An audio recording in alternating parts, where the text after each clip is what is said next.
Welcome back, ladies and gentlemen, to the Deal with D and J. I'm co-host Jacob Pearl. Alongside me is DJ McCaffrey. Sounds like Gus Little, Gu- Johnson there, little Jacob. Gus, little Gus Johnson there. DJ, how we feeling? We're doing good. We're doing good. It keeps getting cold, so a lot of soup on the menu. Lots and Yes, lots of soup. yes, sir. I'll be up. If you're listening to this on Friday, I will already be in DC. I will be going to the Army-Navy game on Saturday. Shout out my boy Jeff Lynn hooking me up there. Gonna be amazing. Gonna be super awesome. Can't wait. The game is up in Baltimore, so I'm flying into Baltimore. We're driving down to DC, spending Friday in DC. Army Navy Saturday. Then I'll fly out Sunday. Light There work. you go. Heck yeah. But super pumped about that game. Probably gonna do a little footage, do some stuff. Nothing crazy, but yeah, can't wait. DJ, how Yeah. we feel? DJ, you already said you're making a lot of soup. What type of soup? What type of soup are we doing? Today it's gonna be turkey soup. Turkey. Just throwing some turkey in there, get my normal veggies, and you know, you're gonna let her eat. I made a A whole little. turkey by myself. The key to turkey, people, especially for you people who like to buy stuff in bulk, get it discounted. You know the best day to buy a turkey, Jacob? The day after Thanksgiving, because they're cheap. I bought a whole, Mm-hmm. totally experimental turkey. Turned out fantastic. 17-pound turkey, $17. That's real nice. Real Really can't beat nice. it. Can't beat it. You can't beat it. Well, we've had a lot of controversy the last several days. We Days, had several weeks. several weeks, whatever it is. And, I've talked on the TikTok, if you've been listening to us there, appreciate it. You know where we're going here on the podcast. The committee, for the most part, I felt like got this bracket right. I think through 1 through 8 are relatively fine with me. You flipped Indiana, Ohio State. I thought Ohio State was going to fall to 3. I thought Georgia was going to jump them. But I guess the committee just wasn't impressed with the win over Bama, even though they stifled Alabama. So Ohio State, is the 2 seed, gets a somewhat easier path a little bit to the semifinals and Natty from some people. The real point of contention is the 9 and 10 spots. We knew 11 and 12 was going to be Tulane and JMU, which every media pundit in the world is like screaming that this can never happen again. And personally, I'm okay with it. I think this is great for the sport. I think it shows like that the work does matter. It, like, even if you don't face high profile teams all year, I think by how much you win and how you look matters. And so for me, I like the idea of Tulane and JMU being there. Tulane, I think people are giving Tulane too much crap. Tulane's going to hold their own against Ole Miss. They're going to hold their own. I don't think they're going to win, but JMU, on the other hand, I'm not quite as confident. But, like, I'm okay with 2 group of 5s in. If you're the ACC, how about you get it together? And, there should be no reason why Miami, who's your best team in the ACC, is not in the ACC title game.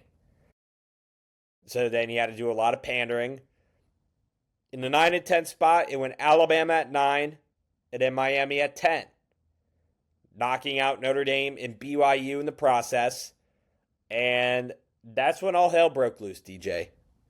Give me your thoughts about, Alabama making it, about Miami making it. Is it the right decision? Is it the wrong decision?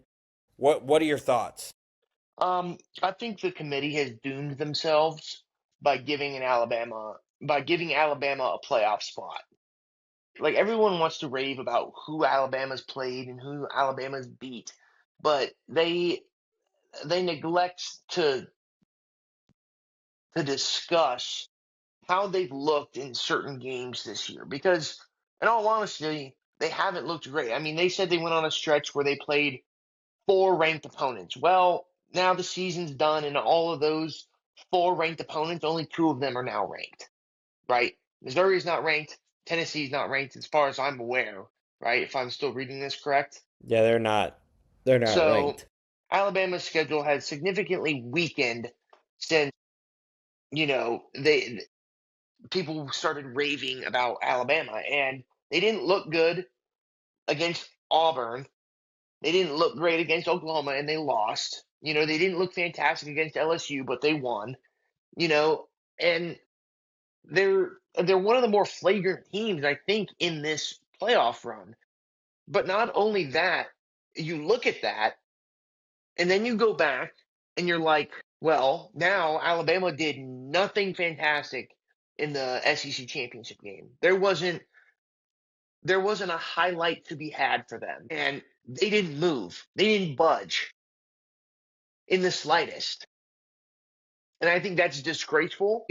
Teams that show improvement throughout the year, like the argument of Notre Dame and their strength of schedule, it's a fair argument, right? Long story short, Alabama came through in those games. That's a fair argument. But I do believe an eye test matters. If you lined Alabama and Notre Dame right now, I'm picking Notre Dame. I am. Yeah, I don't care. I really don't care that Alabama looked real bad in an SEC championship game. Really, they're not the highest two ranked SEC teams. They're not the highest three ranked SEC teams that played for that title. So I don't give a damn that Alabama lost two conference games and just so happened to win tiebreakers in order to make the SEC championship game. You I know?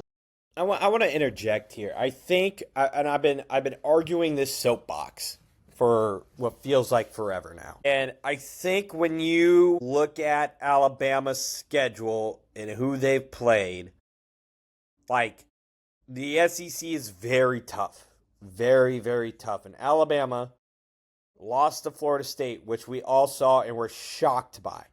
And we found out throughout the course of the year that's a bad loss. But you go on the road to Athens and beat Georgia. Yeah, I'll give you that one. And then you get Vanderbilt, who's been really good all year, and you beat them by 2 scores. Then you get Missouri, and if you watch that Missouri game like I did, Missouri. That Vandy game was one. Again, I guess it still was 2 scores. You're right. It was 30-14. I know, but I think it was a last second fumble in the end zone. But regardless, it's 2 scores. Missouri, Gotcha. Alabama, Bama didn't play their best game, but the Mizzou defense doesn't get a lot of credit. The Mizzou defense is very good. And, they took care of business on the road at Mizzou, right? Then they get Tennessee in the third Saturday in October. Defeat them by 2 scores, right? And then you beat LSU, you beat South Carolina. You play Oklahoma really competitively. You lose to Oklahoma by 2. Right? I don't want to play the game of like how much you lose by, but like you lose by 2. It can swing in your favor on a couple possessions. And then they lose obviously to Georgia and they look terrible. Right? Are you going to put in, I think the argument for me is that to me I always felt like Alabama was in. I don't think you can discredit 4 ranked wins. They're not ranked wins anymore. But it doesn't matter. No one's going to sit here and say Ohio State beat the number 1 team in the nation in Texas in week 1. Nobody has argued that all season long. Because they didn't. No one's needed to. Ohio State's been the number 1 team in the country all season long. Right. But when they talk about strength of schedule, they're like, Ohio State hasn't played anybody this year. But they beat a bad Missouri team, a bad Tennessee team. They have their highlights. Don't get me wrong, but every team does. Tigers. Watch your mouth. Live, laugh, love, Mizzou. Watch your mouth. No, but I think South if we're going to talk about a bad team. But if we're going to talk about Ohio State here, Indiana did the same thing. Indiana didn't play that great of a schedule either. No, they did not. But a ranked win is a ranked win at the time of the schedule. Yes, but they're not counting that the same. I don't think so, but here's the thing though. Like you look at the Ohio State schedule, they played a really good Texas squad, which Texas came on very strong at the end of the year. They were not good. They were not good. Texas took 5 weeks before they even hit a stride. Okay. They benched Arch Manning. Okay. They were not good. In a week 1 bout. In a week 1 game, yeah, they weren't good. And they lost by 7 to the number 2 team in the country currently. They didn't. No, It's going to Alabama's. flip on you. If you give me the opportunity, I'll flip it on you like a UFC wrestler. It's submission for submission right now, brother. Like, when you look at it from an Ohio State standpoint, you played Minnesota, beat the crud out of them. Played in Illinois, beat the crud. Like, you played a bunch of teams they should beat the shit out of.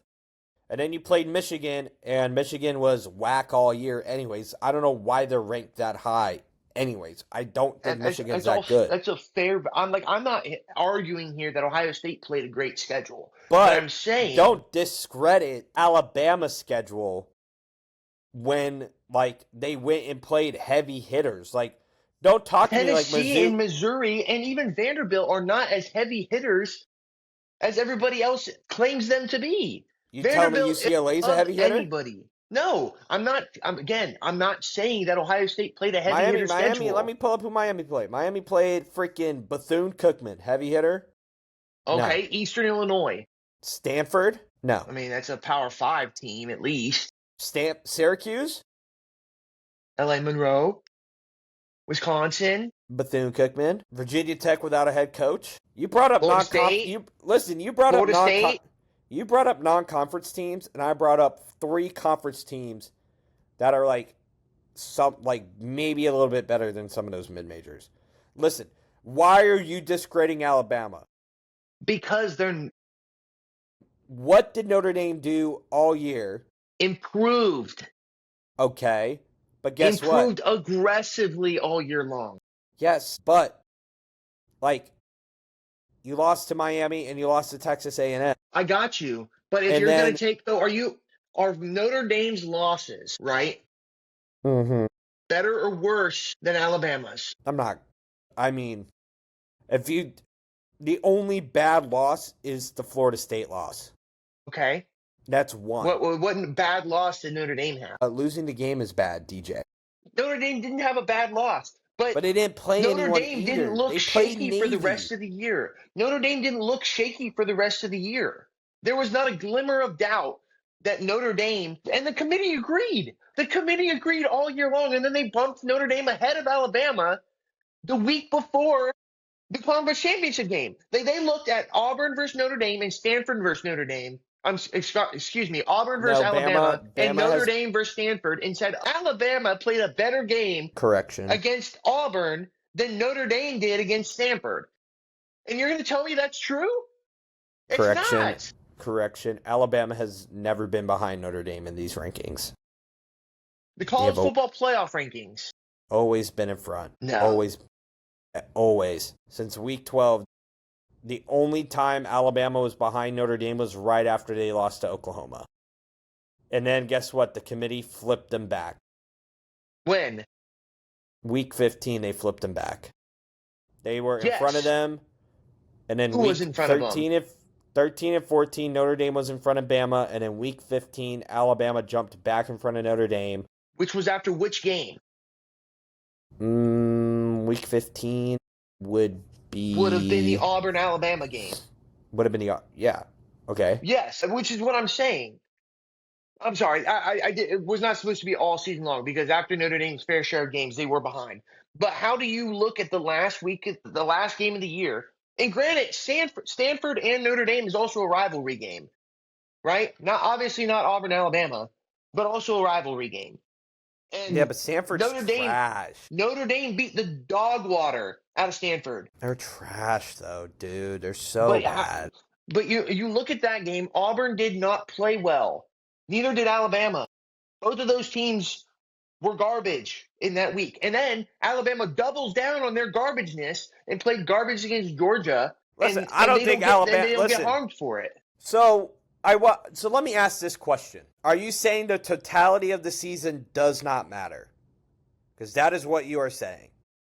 You're saying the wins that happen in the earlier weeks don't matter because it's about how you look towards the end. It's how you look in your totality. The thing is Notre Dame didn't look bad. When you look at all the factors, Notre Dame came in with But Alabama for 5 game. weeks was an unstoppable force. How unstoppable were they? They played They bad had multiple 4 of ranked those wins. games. Mizzou and Tennessee aren't that good. Vanderbilt's number 14 in the country. That's fine. I didn't say Vanderbilt. That's a better win than Notre Dame has ever had. And they beat number 5 Georgia on the road. A better win than Notre Dame ever had all year. Take your Notre Dame argument and shove it. No. It is not going to be better than an Alabama resume. You can have the Georgia win over anybody on Notre Dame's win. You're right. I'll take it. Right? But your losses suck. And your performance all year, your performances like this suck. But when Alabama's operating at its peak, it's better than Notre Dame at its peak. I don't believe that this year. I don't. It doesn't matter because they're out. They are out. My argument of contention, if you wanted to make that argument for Notre Dame Miami, I'm cool with that. No, I'm good. I'm good with the head-to-head. I was not good. I was not good with the head-to-head. I'm okay. I can understand it. I don't agree that Notre Dame is worse than Miami. But if you were going to look at the season in its totality, again, and you have that head-to-head win and there's one spot left, it's not – they've given up on best, right? They've given up on best. I think if you're the committee, this committee started out looking so good, and then they did the dumbest thing possible, which was they overpunished Miami and realized, crap, we made a mistake. And then they put themselves in a pickle because all they did was continue to put Notre Dame, and Notre Dame in front of Miami, telling us as fans and to these programs that when push comes to shove, the committee is going to go with Notre Dame. And then they get into the final week when both teams did nothing to improve their cases. They flip-flopped Miami and Notre Dame. When Miami and Notre Dame were directly compared in rank on week 15. Or they put BYU in between them because the committee didn't want to deal with it. And then they had to go deal with it. I think, and you look in the case, and this is where, again, the Bama argument, you have a good case. You're making a fair argument, DJ. You're making a fair argument. But when you have a road win against Georgia that pretty much trumps anything else that can carry you the rest of the way. Oklahoma simply got in because they beat Texas.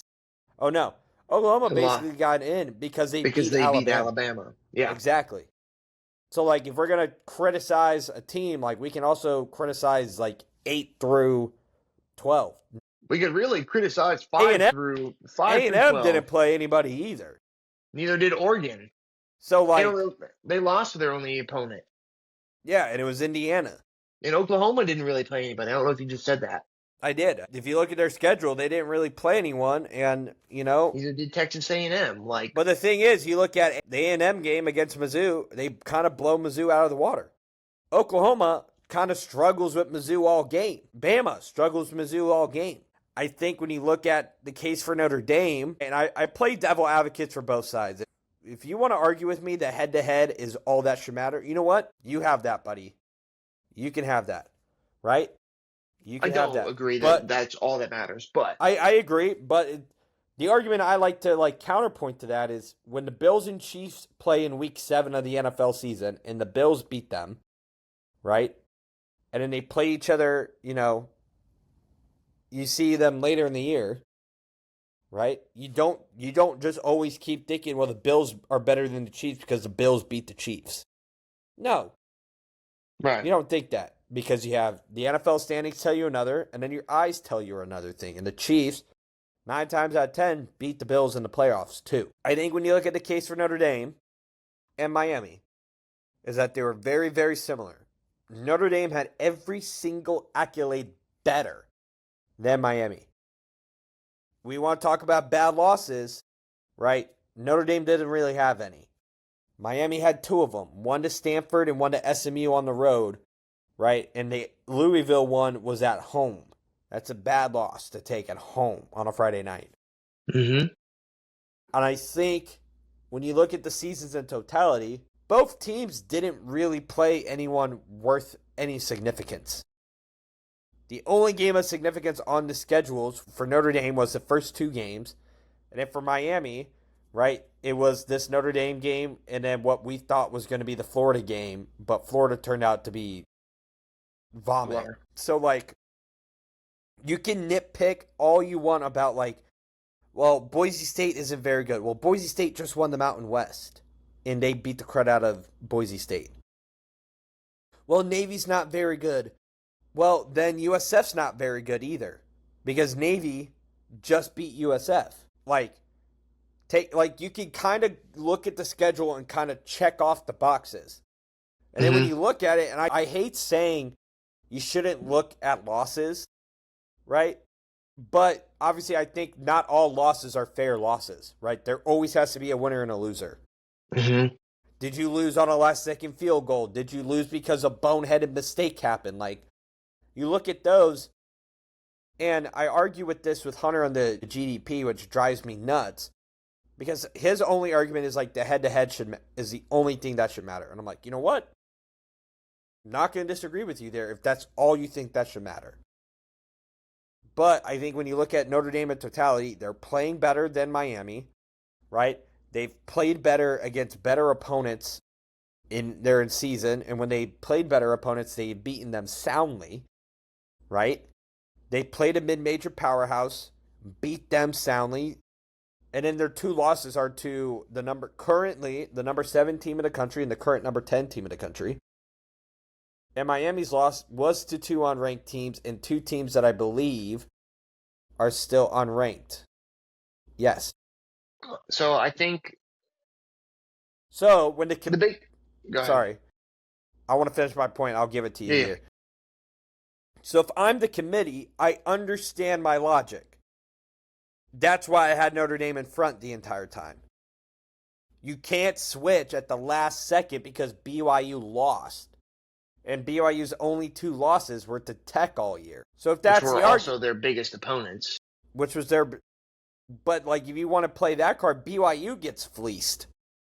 Because BYU actually had to go play for something. If BYU doesn't play Tech in a Big 12 title game because of some cockamamie tiebreaker, BYU might be in over Miami and Notre Dame. Potentially. Yeah.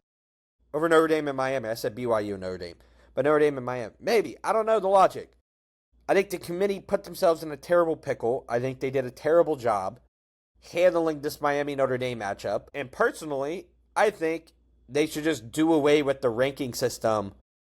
The last, November 1, they start doing the rankings or whatever, 4 weeks of it. Do away with it. Do a final reveal on Selection Sunday. And let's just just be done. Because then, guess what? The Miami-Notre Dame... arguing against the AP poll.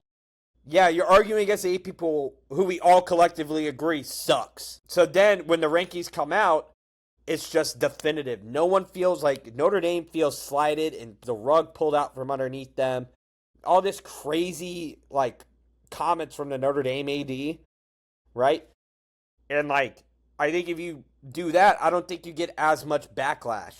I think you treat it like a true bubble team in the NCAA tournament. You have to watch to find out if you're in, and if you're in, great. If you're not, tough beans. Which is why I also think that they should go back to the BCS, leave people out of it, leave opinions out of it, because I think the points that we all made are all fair, but you've got so many teams now. You're not looking at just 1 and 2 like the BCS standings were, right? And you're not even looking at 4, right? Which I could probably trust the committee to get 4 right. Not all the time, right? Somebody always gets shafted or feels like they get shafted. But when you're dealing with 12, having a computer go through it and have the analog go through, I think that becomes a more fair, a less biased system, especially when you have people claiming, including myself, the ESPN bias towards the SEC, which is, I think, alive and well with everything that's gone on, especially this year, because it takes everything into consideration. Yeah, and I don't know. I think there's not a perfect system out there. I know you like the BCS. I think Notre Dame was another reason why the BCS was so hard. That's because Notre Dame didn't really play anyone as well back then. Like, I think in the Manti Te'o year, and when they went to the Natty, they didn't really play anyone, and then they get destroyed by Alabama. But they were undefeated. But again, they're playing who? You know what I'm saying? Like, who are they playing back then? Yeah, but that could happen with any team on any given year, you know? Like the national title game could be a blowout any year. Ohio State was in the BCS system against Florida. Got the dog water beat out of them. And played a good schedule. You know, go to TCU, Ohio State, Michigan, and Georgia. You know, Well, correct me. I was wrong about this schedule. They low-key kind of played a tough schedule. They Notre played Dame. I feel like Notre Dame generally plays a good out of conference schedule. they Well, they played a won the number conference. 10. They played a number 10 Michigan State team, a number 18 Michigan team, a number 17 Stanford team, a number 8 Oklahoma team on the road and beat them by 2 scores. And then they get mollywopped by Alabama, who I think that Alabama team that year was kind of like unstoppable. I feel like that was Saban's first, right? Second. It might have been his first. Was that his back-to-back year? No. Maybe? No. Doesn't feel Yes. like that. No, it was his first because it went Urban Meyer, and then it was Sam Bradford's Oklahoma, and then it was Yeah, 'cause they again. Because they shut out LSU in 2011. Like, I'm trying to And that pull was up the national title game. just dudes talking ball here, just pulling up who was on this team. That was no McElroy. It was McCarron. AJ McCarron. Yeah, I think it was the 2 years McCarron won. MVP was CJ Mosley. Disgusting. Was that Mark Linebacker. Ingram? Mark Ingram on that team too, That's what I'm trying to pull or up. Trent Richardson? Really love it if they gave me more than what I'm reading here. It was Eddie Lacy, TJ Yeldon, Kenyon Drake were the running backs. What a running back room. Wide receiver core was Kevin Norwood and Amari Cooper, Yep. with DJ Fluker at right tackle, NFL guy. In the defense, you're looking at CJ Mosley, Clinton Dix, Landon Collins before he made it big, Dion Blue. Yeah, no, this team was disgusting. Yeah.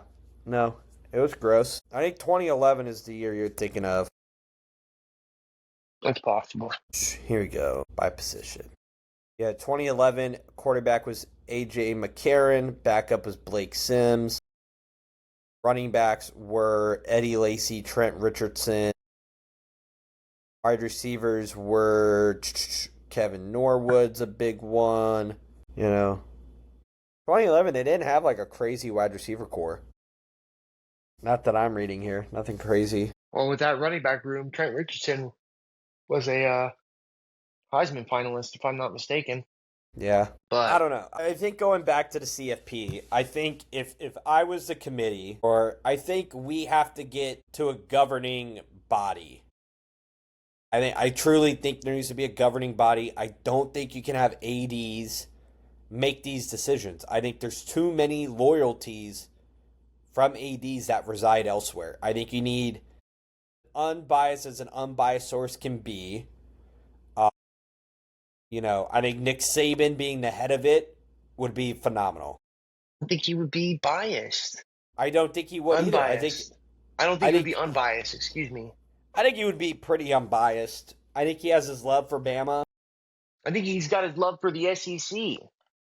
He's got too many coaches. He's got too many assistants. Yeah, but when you watch him on game day, man, he's pretty fair with every team. Like, every team. I think you can commentate about everybody's flaws.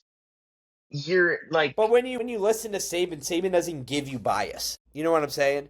You need someone who can go up there and not give you bias, and give you clear quality answers from a coaching perspective as well. I think he could tell what good teams are actually good. So I think you can go Saban. I keep saying this, and I think it's because I've been listening to him a lot. But I love Josh. No, I love Josh Pate. Oh, Pate. Love Josh Pate. I think he looks at things very arbitrary, looks at his own model, looks at the eye test, goes with his gut. Like, when I listen to the Josh Pate college football radio show, like, I don't want any of the Barstool people in there because Brandon Walker doesn't really know what he's talking about at times. He actually only, in the beginning of the year, only picked one team to make it. Granted, I think so did I, but I don't get paid to do this yet. I think you need to bring in like a bunch of like unbiased people who love football. The problem is people have too much bias, and that's where I think this is where it gets tough with that versus in college basketball. You have all these metrics, right? You have quad ones, quad twos, quad threes, you have quad four, right? You have the net rankings, you have KenPom, right? You have efficiency metrics, like you have all these like metrics that kind of help make your argument for whichever ones. I'm going to try and turn and see if I can't get better angles this way. Like, better lighting. Like, I think the problem is in college basketball, you play a lot of really good non-conference teams. Like UConn and Florida played last night. Like, amazing, right?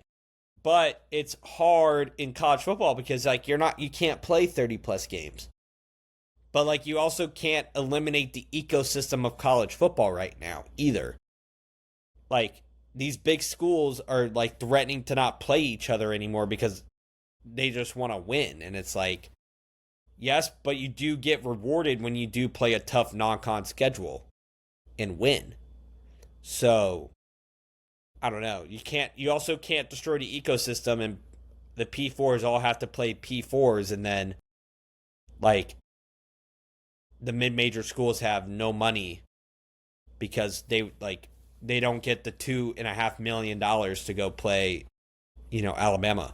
Like UMass got paid. What did we get paid? We got paid $2 million to go up to Penn State to get the shit beat out of us. But I'll take $2 million home with me. As they do. I don't think there's a way to do it unbiasedly. Everyone's going to have their bias. That's why I think the AI, the robot, No. is the best way to do it. And I'm not pro AI, but the BCS system. You know what? Let's ask ChatGPT who their best 12 teams are. Let's ask it.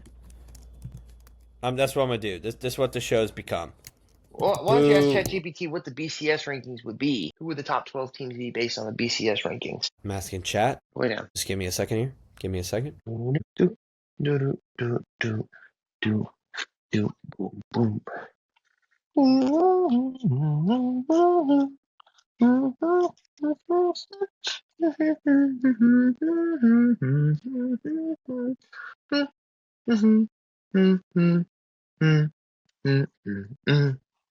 Yeah. According to ChatGPT, this is their 12-team playoff. Number 1, Indiana. Number 2, Georgia. Okay. Number 3, Texas Tech. Okay. Number 4, Oregon. Okay. Number 5, Ole Miss. Okay. Number 6, Ohio State. Okay. Texas A&M. Oklahoma. Miami. Notre Dame. Tulane. James Madison. So Alabama would be on the outside looking in. And you know what? I don't hate it. Do I think Ohio State is higher than that? Yes. Do I think that you could put Texas Tech and Georgia in front of them? Yes. Maybe not Oregon. But you know what the magic part about it is? They're all in. I think it's a pretty good resume by Chat. I'm not going to lie to you. They left out Alabama for their reasoning was, yes, they ended up in the real bracket, but I think 10-3 wasn't strong enough. Their best win didn't outweigh the losses. And Notre Dame, Oklahoma, Miami had cleaner cases. And a 12-team playoff resume separation still matters. I'm not in love with the reasoning. Like, I feel like that's for people. But that's the fun of being, a journalist in this aspect. Here's why they put Notre Dame at 10. I would have put them in over Alabama. Bama at 10-3 in a down SEC West didn't do enough for me, the AI. Notre Dame had better losses and a clearer resume. Clearer, meaning the opponents they faced, they beat the shit out of when they won. Correct. And they had two tough, close losses, one on the road and one at home, against top teams. I think for me, again, everyone's listening to us is like, these guys are just ranting. And it's like, yes, that's what a podcast is. It's just dudes talking. I think the committee still got it right putting Alabama in. If I was on that committee, I would have put them in too. And guess what? I would have put in Notre Dame over Miami. I would eat the bullet. I stood on business for the last 4 weeks telling you Notre Dame is better than Miami, and I would have stuck with my guns. And to be honest with you, I think a harder argument for me would have been BYU Notre Dame than Notre Dame Miami. I think it was only hard because they played each other. So, say that with what you will. We're going to have an incredible slate of college football. Bowl season coming up is going to be amazing. But turning the page here, staying on the college football topic, Heisman race. Mm-hmm. Incredibly lackluster this year. Your finalists are Mendoza from Indiana, Pavia from Vanderbilt, Love from Notre Dame, and Sayin from Ohio State. Who's your winner? Well, I think it's Mendoza. I do think he's a clear favorite, not because the tough part is I don't think he outperformed Julian Sayin in this aspect. I actually think everything about what Julian Sayin's done this year has been statistically better as well, even in their head-to-head. But when you look at who they've beaten and why they've beaten them, something very much sticks out about what Mendoza has done, right? Heisman moments is what you look for, right? It tends not to be a totality of its season more than what you do when the moment comes your way. Notre Dame's, to not jump back in the argument, but their lack of their lack of, top teams that they played outside of A&M and Miami, Jeremiah Love wasn't really an aspect in those games either way. He wasn't an impact. And you look at Julian Sayin, they didn't have him, let the ball loose very much this year. They were very much, paced in their play. The interesting one for me is Pavia, just because of what he's been able to do with Vanderbilt. I think somebody who single-handedly puts their team on their back in multiple scenarios. I think it's very interesting to see where he places, just because he does so much for that team. But again, Heisman moments, winning, it's Indiana and it's Heisman and it's Mendoza. Yeah, to me it's Mendoza for a lot of similar moments. I think he had a true Heisman moment in that game against Penn State. Mm-hmm. Operating in a 2-minute drill with no timeouts in that environment, regardless of what Penn State is. That's a tough thing to ask of any quarterback to go and do. To march down the field with no timeouts and execute a flawless 2-minute drill with a throw that only his wide receiver could get, and somehow his wide receiver gets a foot down. Incredible. Mm-hmm. Yeah. Right? And then I think the way I'm going to describe it is that he does the easy things in great. Mm-hmm. And then he does the really good things great. And it's an unsexy style of football that Mendoza plays. But when you watch him, he is the best player on the field without a shred of doubt. There was moments in that Ohio State game where it was a gotta have it first down or a gotta have it throw, and he makes it, or he does something with his legs, or he floats the ball off like in key moments of like extending drives, or like just trying to get Indiana in positions to go and win, right? Because that Ohio State defense was tough, man. Very, very tough. And he was not afraid to throw the deep ball, stretch him out, hit him across. Like, he plays a very unsexy style of football. And I think for fans, I think that's why they're like, this is a lot down year. I do agree it's a down year. The stats tell you that and everything else. I don't agree with the Jeremiah Love argument. Jeremiah Love is, I don't agree that he should have been a finalist because Jeremiah Love is currently, fourth in the country in rushing. I think he's like second or third in total touchdowns. But like Ahmad Hardy had more rushing yards. He was 2 less touchdowns. Like there's a million other guys who like the numbers tell you otherwise with the running game. Pavia I find super interesting because again, you look at things in a totality. In Pavia's 2 biggest games, he did nothing. Right? When he played Alabama, he didn't look good. He wants to run the ball, and that's not Pavia's like. Pavia like in Alabama was like, no, you're gonna have to throw it against us, and they lost by 2 scores. Like he had 198 yards passing. Like you can't, and they got shut out in the second half, and Pavia had 58 yards on the ground. Right, and then. Right, let's jump to Mizzou. You talk about how they're terrible against Mizzou and how Mizzou's a shit team, DJ. He had 129 passing yards. He played the entire game. He was 10 of 19 with 1 interception. The backup quarterback for Mizzou came in at like, I forget what moment in the game, but he had more passing yards, more passing attempts, and more completions than Pavia did had the entire game. Right? So, like, he looked terrible. He had 129 yards passing. He had 20 yards rushing, and he threw an interception. So, like, what are we doing here? I mean, I think you look at a loss. But then you brought up the loss to Texas. He threw for 365 yards, 3 touchdowns, and also ran for a touchdown. Yes, but you got to kind of also take into account that, like, they were never going to win that game. Like, the score was so far out of reach. Like, they gave up 21 points in a fourth. And, like, really that's...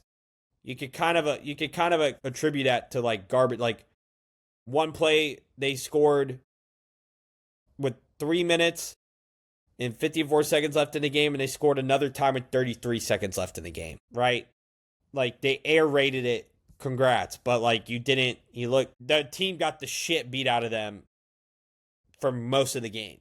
Like before they dropped a random 21 points, they were down 30-10. I mean, that's how comebacks start. I mean, what do you want from them? How about not to be down 24 points and then try and score it all in the fourth quarter? I mean, you take 2 of those touchdowns away, and how many yards do you take away? 65 yards? Let me go back. He had 365 yards with 3 touchdowns in the air. Well, one of them was a 67-yard pass from Pavia, and another one was 8 yards. So you're looking at over 110 yards. You're looking at 75. So then he throws for 270. Does that jump off the page at you? 270. I mean, but you're taking him off. Like I am taking him off. That's literally what you asked me to do. So DJ. the touchdown with 3 minutes left. I'm answering your request. Does 270 jump off the page? You said 65 yards in a what? 67 and an 8. And an 8-yard pass. So it's still 320? Nope, buddy, that's not how the math's working. No, it's not working out the way I'm supposed to. It's like 290. It's like 290 something. Yeah. 290, 2 touchdowns. No, to me, it doesn't stand out. But I disagree with it being garbage time. I think it was garbage time. I mean, 3 minutes in a game that's doable with all 3 timeouts. I don't know. Because they still had an opportunity to win. They're darn near got the onside kick in that game. They didn't, which is why the tale of the time is now. But if they got the onside kick and then ended up either tying the game and going to overtime or even scoring a touchdown, are we having the same conversation? They played LSU. Pavia threw for 160 and ran for 86. How many touchdowns? Looks like 3 total touchdowns. Doesn't matter all the time about how it gets done. But when you're the one doing it, I don't know. I think when I look at it, I still think it's Mendoza. Just because Mendoza's game log just looks way better. And you got to also think half of these games he sat out because they were up by 1,000. So like, yeah.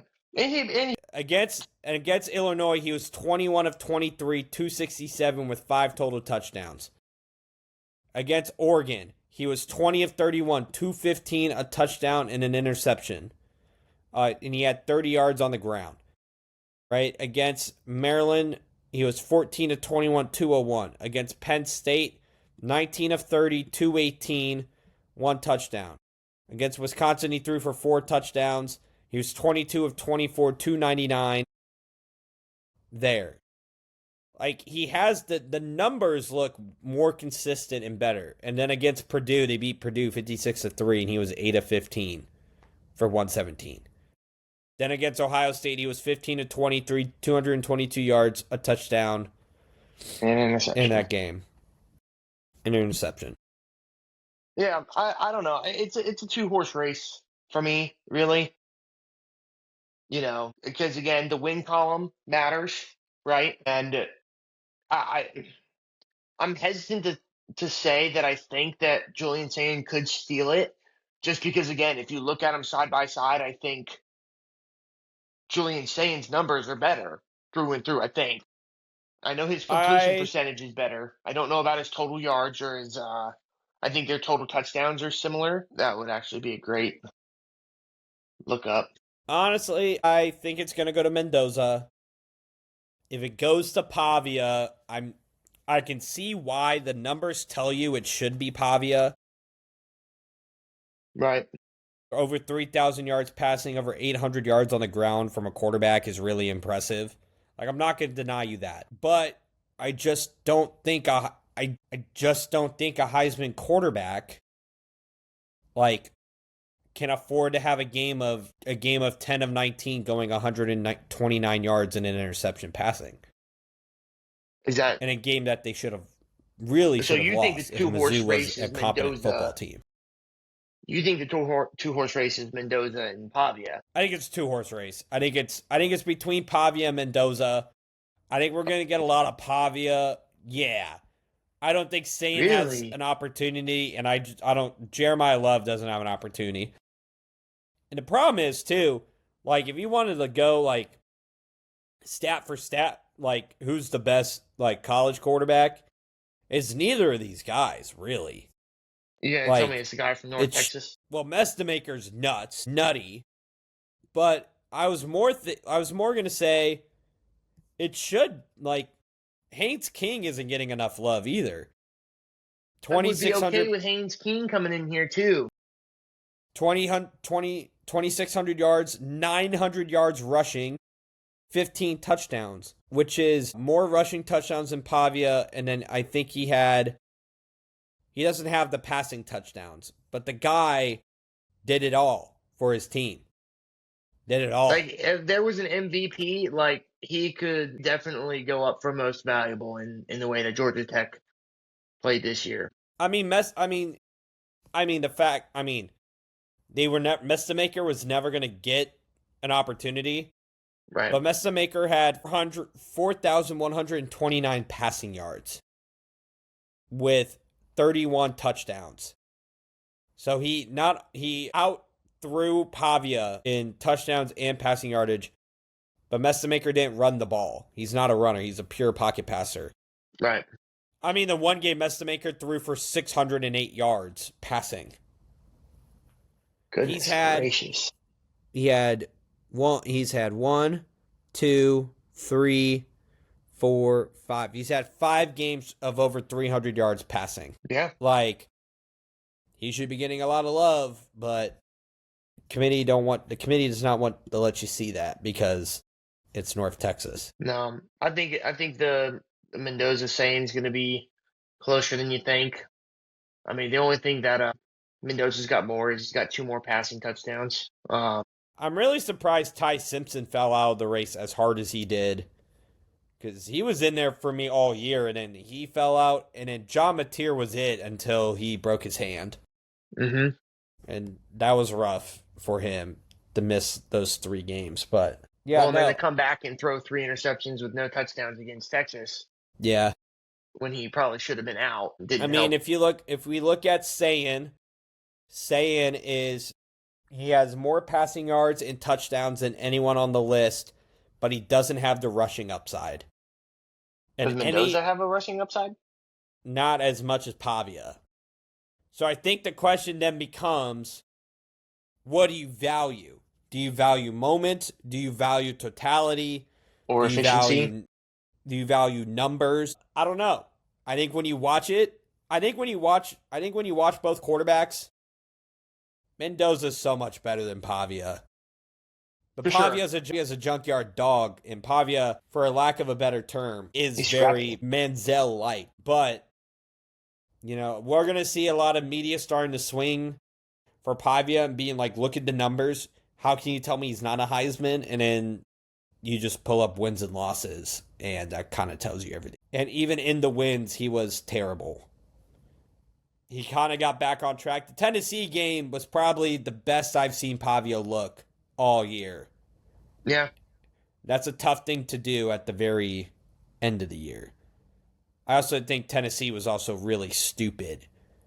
Being like, geez, this guy keeps running all over us.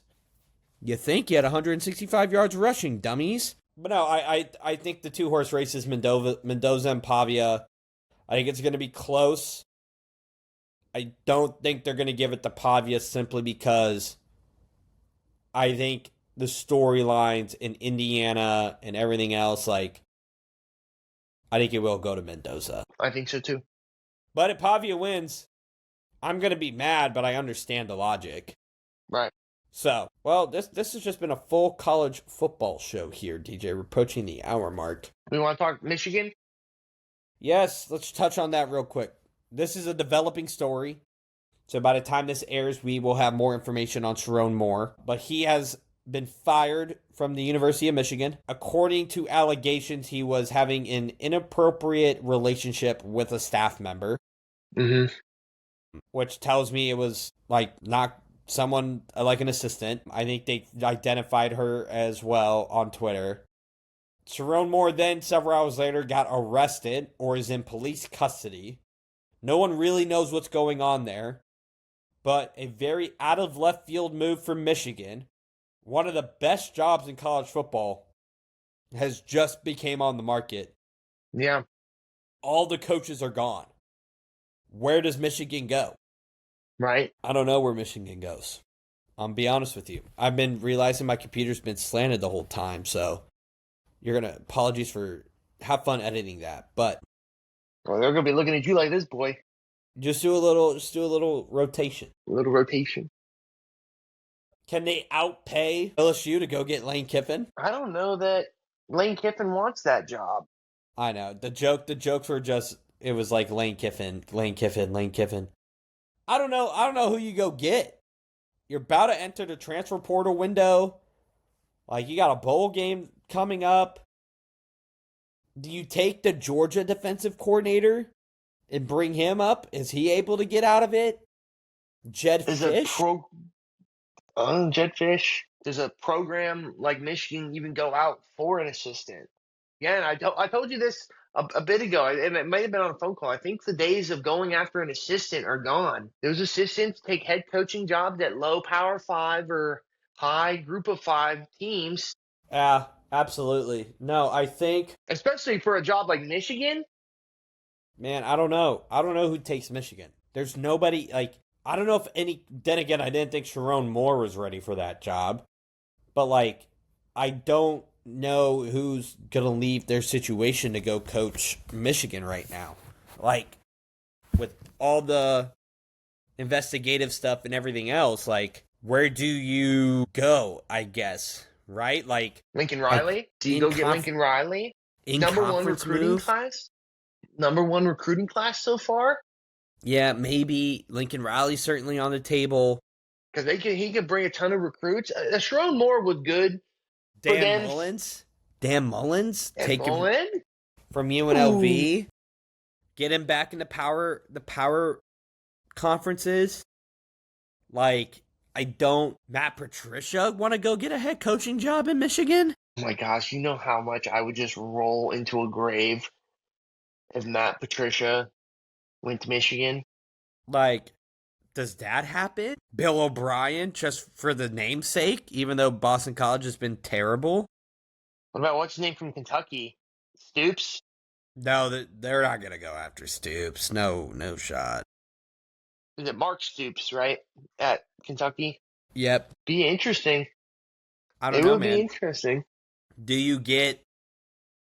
I don't know, man. The only guy that kind of like piques my interest if I'm Michigan is the SMU cat, Yeah. Rhett Lashley. I would like give him a phone call. I'd give Kenny Dillingham a phone call. The fact Kenny Dillingham didn't get more people to try and get him out of Arizona State is a little bit surprising to me. Maybe he likes it down there, man. I mean, I take a lot of pride in the coach who's able to stick out his guns for the program that he wants to be at, or the yeah, place that he likes, and doesn't go for it, because he'll get his money. If he stays at Arizona State, he'll be an $8-9 million yeah, head coach. he'll be a top paid coach. But like, But if it's I'm surprised he wasn't more involved in like being pursued. I right, think, you know what I'm saying. I'm surprised like Penn State didn't really push after him. Florida didn't really push after him. Like, if you're an Auburn fan, would you rather have Kenny Dillingham or Alex Golish? It's a fair question to ask, right? the USF has kind of done this back-to-back years. I mean, Arizona State didn't finish in the top 25 this year Yeah, but either. Arizona State was still 8-4, and they went to a playoff last year. Yeah, you're Like, right. I know. Okay, fair point. They were they were 8-4, fourth in the Big 12. And they did lose their starting quarterback. They lost their star quarterback. If he stayed healthy, they win the Big 12, or at least compete with Texas Tech for it. The BYU coach isn't going anywhere. No, Neither is Utah's coach, Winningham. Yeah, I don't know. I don't know who Michigan's gonna get that's like worthwhile. Like this came way out of left field. You it's convince definitely Bielema? not opportune timing. I don't know. You don't think? Nah, Dan Lanning probably doesn't go. Who's No. at? Who? Joey McGuire is the Texas Tech alumni. Okay, Yeah, he's not fair leaving enough. Tech. He's not leaving Tech. I Tech. really think Lincoln Riley. Lincoln Riley might be my first phone call. Do you call the Virginia coach Tony Elliott? Is it too early to call a guy like that? I mean, one season's a little crazy, I've seen and crazier. we have seen crazier. But like you said, all the other coaches are off the table right now. And I mean, if they were willing to rock out with Sharon Moore for one more year, they're probably willing to put an interim in for 1 year. Big Pofy or whatever, absolute all time football guy. He's a football guy. Have you seen a photo of this guy before? Yes, Biff, not big, Biff. Yeah, no, but Biff is great. No, I don't know, man. I trying to think who else. who's over there? Nobody. Georgia Tech. I know he's an alum too, but Does Brett it Key? freeze over? Do you go Hugh Freeze? No Hugh Freeze. You need somebody who's had success Hugh Freeze had success at Liberty. a long time ago. Man, I don't I think know. Lincoln Riley's your go-to man. But what a turn of events for Michigan. That's Crazy turn of that's events. that's something. Crazy. Like Inopportune. something you're not expecting. Inopportune, terrible timing. Like Clark Lee from Vanderbilt isn't going to leave Vanderbilt. Could he? Would that be a guy you throw money at? I would throw a lot of money over there. He's not an alum over there, is he? Yeah, he is. He's a Vanderbilt alum. The amount of schools. Vanderbilt just got a top recruit too, didn't they? Didn't they just get a number one recruit out of? They flipped the Georgia kid, Jared Yeah. Curtis. They flipped him. But he could bring a heck of a crew with him too over to Michigan. So that's the interesting part. Is you got to look at all these people who you can bring with you, right? It's not just the head coach. It's who's that head coach going to bring with you? I don't know with what he's been able to do with Pavia, right? And now you got Bryce Underwood, a big unit man. with a cannon of an arm, that might be something I would look into. And then you've got Lincoln Riley, the Heisman man over there. I Here don't you go. know. ESPN said their top candidates for the Michigan job are Kalen DeBoer, That would be crazy. Los Angeles Chargers defensive coordinator Jesse Minter, Okay. just because he was on campus there. Washington head coach Jed Fish. That's where I was immediately thinking was Jed Fish, just because Washington isn't like all that crazy. Duke head coach Manny Diaz, Yeah. and then Tommy Reese, Cleveland Browns offensive coordinator. Yeah. Nobody from the Browns is going anywhere. I hate to break it to them. So, but I don't hate the Lincoln Riley. I think you got to throw an obscene amount of money at Kenny Dillingham and be like make you say no type of argument. Yeah. Here's a check. Sign it. Yeah. Put the number in. So, also, I guess while we're on the topic of head coaches, Penn State hired Matt Campbell, head coach at Iowa State. I think I'm going to be honest with you, I think that's a lateral move for Penn State. Very lateral move. I don't know who else was in the running for that job, but that was the a BYU lateral coach. Yeah, which would have been a home run hire, and then the CEO of Crumble Cookies stepped in and was like, In the Mormon church. Yeah. They're like, you're not taking my sweet prince of Mormon. I was shocked by the move. I was like, okay. He built something really good at Iowa State. He knows how to develop talent. There's no doubt about it. Right. I think it was a desperate move. There was 100%. nobody else. Nobody wanted to go up there enough. I'm surprised again that it wasn't Kenny Dillingham getting a phone call to go to Penn State. I bet he did. But I bet it's easier to recruit to Arizona State than it is to Happy Valley. You know, you can just take a kid around Sorority Row and change his life forever. But I mean, we didn't talk about this on the last show, so we're going a little longer than we normally do. Florida hired John Summerall. Give me your grade on it. B, a flat B. Oh, wow. I say A, close to A+. I think his press conference was good. I think he took very much Curt Cignetti approach, and I think that's what you're going to start to see is you're going to see almost this cockiness in head coaches coming into programs. But tell me what he did that's any different-ish than Billy Napier did. I think Tulane that just screams better. Tulane's a much better program than Louisiana ever was. Well, they're a better program in general, but the talent at Tulane was always better too. That's what I'm saying. Like I think John Summerall was the number one guy. Not like Kiffin. Obviously, if you get Kiffin, that's a home run hire without a shred of doubt. James Franklin, I don't think the fans would have been happy with James Franklin, but that would have been a good hire. But I don't think Franklin wanted to go. Like, that doesn't fit his MO. Virginia Tech fit his MO. Yeah. It was perfect. A perfect I think it was fit. the perfect, again, if you were looking for a soft landing, Virginia was perfect.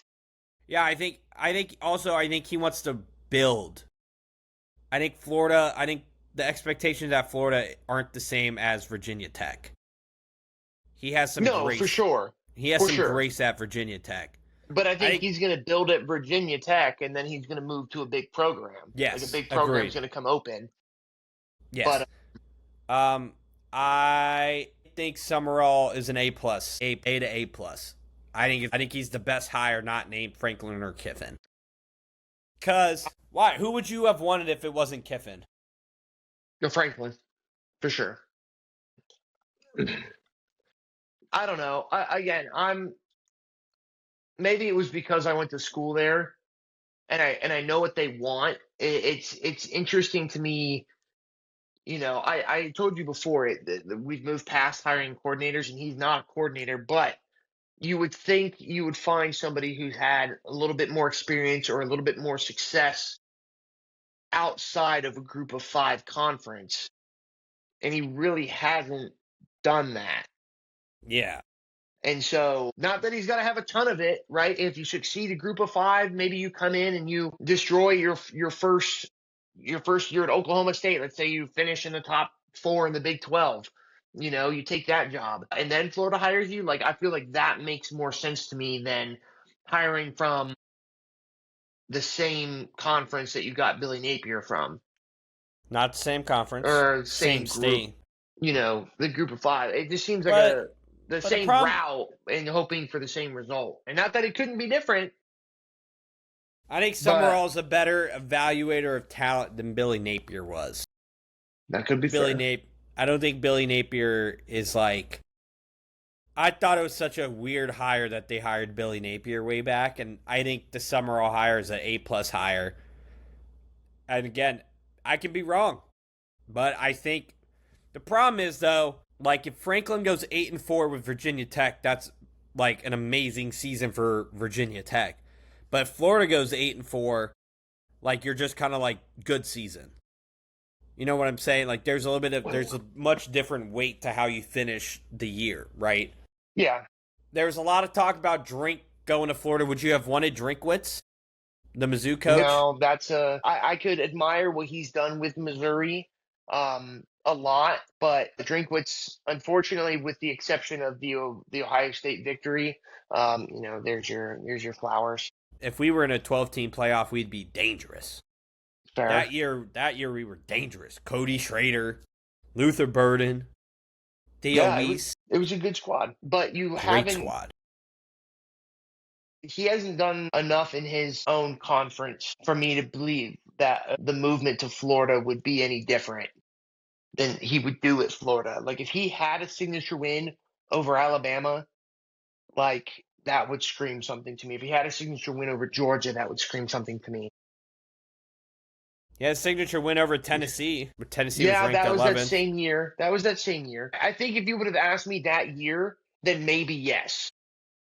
But to see it come back around, and Tennessee's kind of flip floppy, anyways, of a program. They don't really go any higher than the top 10 in any scenario. But I like Drinkwitz. I just not now. Not now. And again, if you would ask me then that year, I would have said yes. That's a home run hire. You're getting him on a high note. He's got a lot of momentum to come into the school, but that momentum's kind of staggered for me at least. I think out of a lot of the head coaching hires I really liked. I liked Golish to Auburn, even though Yeah, Golish like re-signed like a contract with USF, meant nothing. Um, I like that hire. I like that move. Brian Simply because Hartline. Brian Hartline going to USF was a insane hire. I thought Hartline was going to get a P4 small school, Hmm. but now he's got USF, which is a hotbed of talent that he can recruit. And we know he can recruit because Yeah. he got Marvin Harris, he got Ibuka, all the wide receiver talent. Hmm.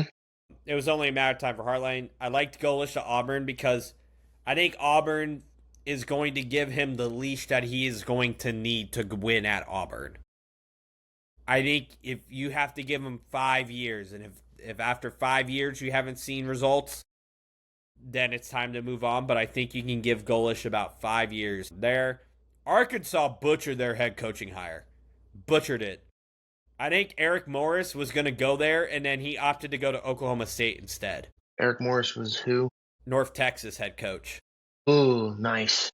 Nice hire by Oklahoma State, and Very nice. he's probably going to take Mestamaker with him. Oh, So Oklahoma State's getting a stud, right?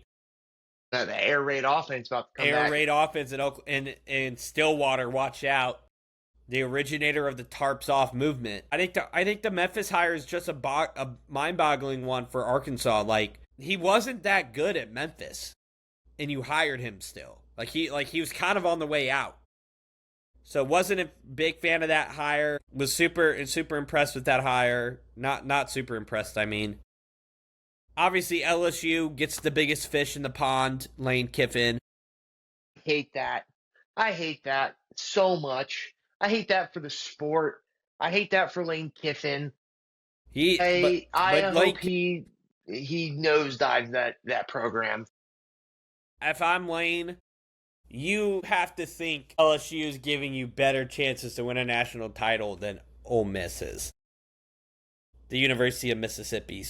I don't hate the hire. I think Ole Miss's hire to hire the DC right away was a little surprising, but apparently he's not bad. Pete Golding. And yeah, we talked about Virginia Tech was a slam dunk hire, and at Penn State, I'm giving that like a B. It's okay. Nothing crazy. Yeah. I think I could go B plus for Summerall. I think you could convince me. But I can convince you to get to a B. yeah, I think you have. But I don't know. I'm an A guy. I think he was my number one candidate for a lot of schools simply because of what he was able to do at Tulane, because Tulane wasn't shit. And Hunter has this take that Summerall's just Bayou Billy and he's just gonna be Billy Napier all over again. And I'm like, I think that's a little disrespectful to Summerall because Summerall played in a much harder conference than Napier did. Right, because Tulane had to beat, like, they play in the American. Like, the American's not some easy place to go and win games, you know? It is a somewhat tough place to play. Yeah. He won the American. He beat North Texas, who is an absolute juggernaut of an offense, right? Yeah. I mean, they played Duke, and they beat Duke. Like, they beat Northwestern. Like, he's played these P4 teams and beat them with Tulane. Right. He smashed Memphis, smashed Florida Atlantic. Like, he had this rogue loss to UTSA out of nowhere. Right. Army, East Carolina, Tulsa. Like, it's not like Tulane didn't play anyone. They beat Duke and they beat Northwestern. Power 4 teams, and the Duke technically won the ACC. Champion. Then technically, they won the ACC. Technically, yep. So, like, I think when you look at that from a Summerall perspective, like, Summerall, like, how long was John Summerall there? John Summerall. 2 years. I mean, only 2 years? Where was he at prior? Oh, he was at Troy. Troy. He was at Troy, yeah. But he's made the conference championship game in both of those seasons at Troy and both of those seasons at Tulane. Like, I mean, if he were to come into a press conference and be like, I'm a winner, Google me, you could do that. Tulane last year, he was 8-4. He lost to K-State by 7, and he lost to Oklahoma. He beat a bunch of teams, and then lost to Memphis by 10, and lost to Army, but that Army team was, like, unstoppable. And then they lost to Florida 33-8. But you got to remember, he's the guy that found Darian Mensah, and Mensah's now is an ACC champion with Duke. And, like, he went and played Northwestern and Duke and beat them. Like, I think Summerall's a great coach. I think he's a great evaluator of talent. Like, he was without hesitation. They saw Jake Retzloff in the portal and was like, we're getting him. And I think Jake Retzloff would have been a much better quarterback for any other Power 4 team, but he chose to go to Tulane, and now he's in the college football playoff.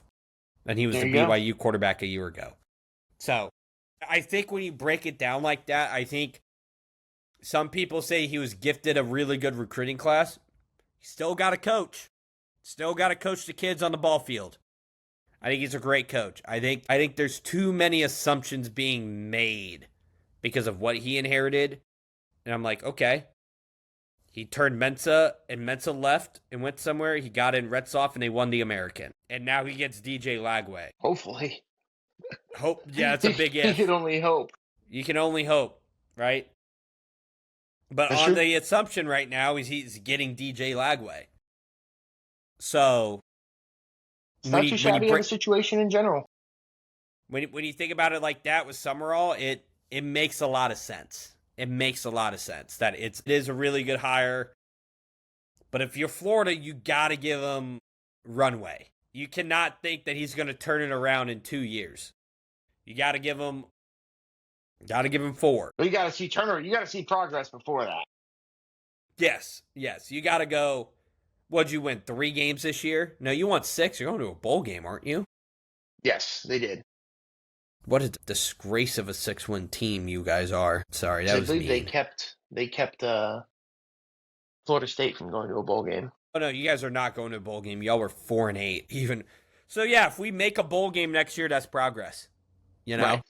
Bowl game, 8 games, Damn. 9 games, and then hopefully competing. Well, I think if he stays put, if he wins 9 games, he'll get a contract extension if he wins 9 games. Let's take a look at what the 2026 football schedule looks like. I looked at low key the schedule comes out tomorrow night of like what the full slate of games look like. Holy, I'm not gonna lie to you, DJ. This is rough. You get Florida Atlantic, Campbell to start the year. And your SEC opponents are Georgia, Auburn, Oklahoma, Ole Miss, South Carolina, Vanderbilt, Kentucky, Missouri, Texas. I want to go through those SECs real quick. Slower. Georgia. Okay, L. Auburn. Win. At home? At Auburn. I mean, that's new on new right there. That's an old group of 5 showdown right there. That's USF versus Tulane, baby. You get Oklahoma at home. Yeah, probably an L. Ole Miss at home. They could win that game. This isn't going to be Lane Kiffin's offense. South Carolina at home. They could win that. I'm gonna give y'all the win there because I think Sellers leaves. Ooh, Vanderbilt at home. I'll be very interested to see what Vanderbilt does this next year. I think that's a winnable game, but I'm very interested to see what Vanderbilt does going into the new year. And then you go to Kentucky, to Missouri, to Texas. You could win at Mizzou. Probably not, though. I could see them winning at Kentucky, you know. I could see a lot of those games are trap games anyway for a good team. But, you know, it just depends on what he turns around. Like, a lot of these programs, you got to remember, are also, there are new coaches coming into town. So we don't know what they're going to look like. So I think that's a big thing to keep in mind. Well, DJ, hour and a half talking. Let's start to wrap it up here. He has been DJ McCatherine, and I've been your co-host, Jacob Pereira. Thank you for listening. Like, comment, share, subscribe. Follow us on all platforms. We have been to deal with D and